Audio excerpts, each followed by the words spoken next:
क्या आप जानते हैं एक बूढ़े व्यक्ति ने सिर्फ एक जुमला कहकर बादशाह से 2 बार इनाम लिया? यह हैरान करने वाला वाकया आखिर तक जरूर देखें। एक दिन नौशेरवां आदिल अपने लश्कर और वजीरों के साथ शहर से बाहर सैर के लिए निकले। रास्ते में उन्होंने एक बूढ़े शख्स को देखा जो जमीन खोद रहा था और एक नन्हा सा पौधा लगा रहा था। बादशाह को हैरानी हुई।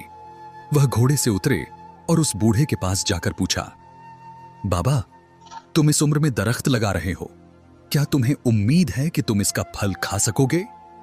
बूढ़े ने मुस्कुराकर जवाब दिया, ऐ बादशाह, हमने तो उन दरख्तों के फल खाए हैं जो हमसे पहले लोगों ने लगाए थे। अब हम लगा रहे हैं ताकि आने वाली नस्लें फायदा उठाएं। यह जवाब सुनकर नौशेरवां आदिल बहुत खुश हुए। उन्होंने फौरन अपने खजांची को हुक्म दिया कि उस बूढ़े को इनाम दिया जाए। किसी जब बूढ़े को इनाम मिला तो उसने कहा, देखो, अभी तो मैंने दरख्त लगाया भी नहीं था और उसका फल मुझे मिल गया। यह सुनकर बादशाह और भी खुश हुए और एक और इनाम देने का हुक्म दिया।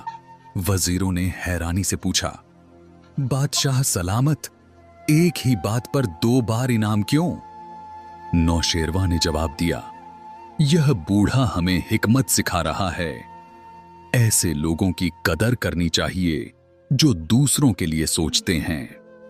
यह कहानी हमें सिखाती है कि नेक काम कभी जाया नहीं जाता। दूसरों के लिए सोचना सबसे बड़ी इंसानियत है। इंसाफ और सखावत हुक्मरान को महान बनाती है। अगर आपको यह खूबसूरत सबक पसंद आया हो तो वीडियो को लाइक करें और ऐसे और ईमान अफरोज वाकयात के लिए पेज को फॉलो करें।